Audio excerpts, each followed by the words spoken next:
শোল মাছের যে হিসাবটা বলছিলেন যে ৬০,০০০ টাকা খরচ, আসলে তো হিসাবে একটু ভুল হয়েছিল। ভুল হয়েছিল। আসলে ওই সময় ভুল হয়েছিল আমার। কিন্তু হিসাবটা আপনার বলেছিল খরচ হয়েছে টোটালি 2,38,000 টাকা টোটাল মাছ মারা পর্যন্ত আর কি। ৩৮,০০০ টাকা আপনার মাছ হারভেস্ট করা পর্যন্ত খরচ হয়েছে। আর আপনি মাছ বিক্রয় করছেন 6,10,000 টাকা। ৬,১০,০০০ টাকায়। শোল মাছটা আপনি ডাঙার পরে 3 ঘন্টা রেখে দিবেন, কোনো পানি না, তাও মরবে না। মৃত্যুর হার এদের খুবই কম, স্যার, খুবই কম। এদের পানি নষ্ট হয়ে গেলে এরা মরে না, নষ্ট হয়ে গেলে পুষে গন্ধ হয়ে যাবে, তাও এরা মরে না। এ মনে করেন সকালবেলায় 8টার দিকে আসলে এখানে মাছ এত পরিমাণ আসে, না দেখলে বোঝা যাবে না।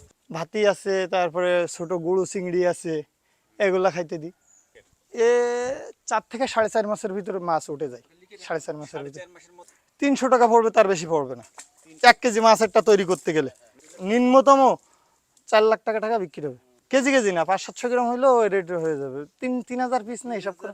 এটা মাছটা আমি তো টোটাল হিসাব করি নাই, অ্যামাউন্টটা টাকাটা হিসাব করে রাখছি, আর মাছ আমি টোটাল যোগটা নিই। হ্যাঁ, নেট দিয়ে ঘেরা, পাহাড় উঁচুর পরে 4 হাত নেট দিয়ে বাঁশ দিয়ে ঘেরা। না, উপর দিয়ে ছাওয়ানো, উপর দিয়ে ছাউনি দিলে রোদ নিয়ে অনেক ঝামেলা। না, জাল দেওয়া না, নেট দেওয়াই শুধু। না, এই যে 4-5 হাত নেট উঁচু করে আছে। না, পাখি খাতি পারে না। ওই পুকুরে নার্সিং, মানে আমি নার্সিং করি নাই, আমি ডাইরেক্ট ছেড়ে দিয়েছিলাম, তার জন্য আমার আর কি পোনা সব পাই নাই। আমার 2,38,000 টাকা ফ্রিজ সহ খরচ হয়েছে। একটা ফ্রিজ কিনছিলাম 6,10,000 টাকা। ৬,১০,০০০ কয় মাসে? ৫.৫ মাসে। আর বছরে কয়টা চালান করছেন? মানে এই যে শোল মাছ, সাদা মাছ না, বললেন যে দুইটা ইয়ে করছেন নাকি? ওটা সাদা মাছ, সাদা মাছ।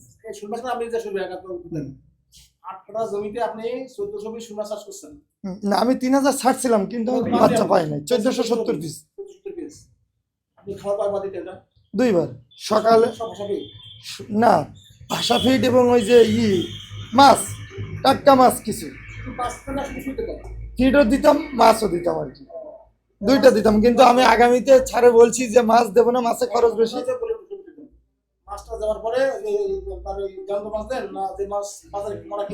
এটা মরা কিনতে পাওয়া যায়, আপনাদের মৎস্য কাটিতেও কিনে নিয়ে গেছি আমি। না, টোটাল 2বার খাওয়া। হ্যাঁ, জি জি জি। আমার ঠিকানাটা হচ্ছে পাইকগাছি থানা, গজালিয়া গ্রাম। আমার নাম মোহাম্মদ মেহেদি হাসান। তো আমি শৈল মাছ লাগাইছিলাম, 3,000 পিস মাছ ছাড়ছিলাম, মাছ পাইছিলাম 1,470 পিস। তো রেট পাইছিলাম, মাছটা বিক্রি করা হয়ে গেছে। মাছটা 840 টাকা কেজি হারে বিক্রি করছি আর কি। তো টোটাল আমার 6,10,000 টাকা কিনা বেচা হয়েছে, আর খরচ হয়েছে 2,38,000 টাকা। তো সেই ক্ষেত্রে আমি খুবই লাভজনক, এবং এই শৈল মাছের চাষ করেছি কিছু ফিডের উন্মুক্ত দিয়ে। সে ফিডটার নাম হচ্ছে কৃষিবিদ ফিড লিমিটেড। এটা খুবই ভালো, মানে মানজনক, আমি খাওয়াই আর কি, লাভবান।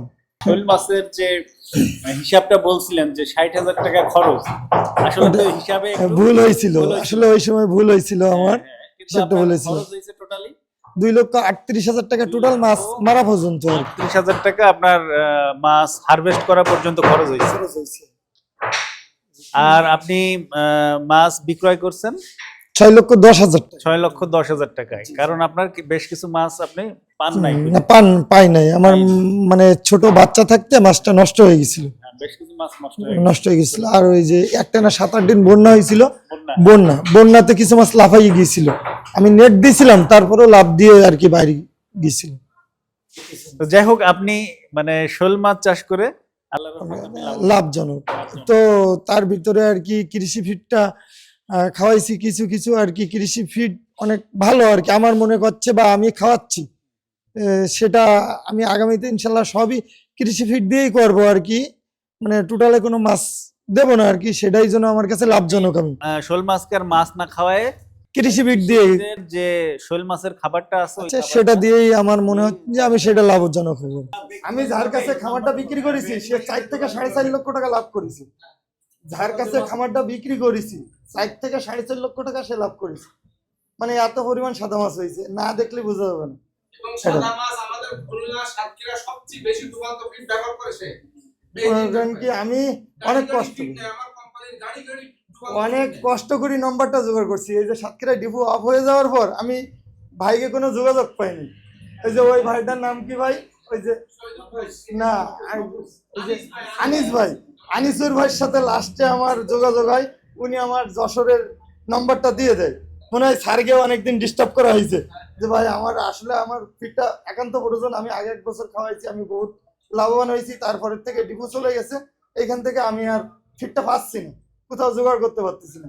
যাই হোক আল্লাহর ইচ্ছায় আমার এই যশোরে আর কি মিলাই দিল।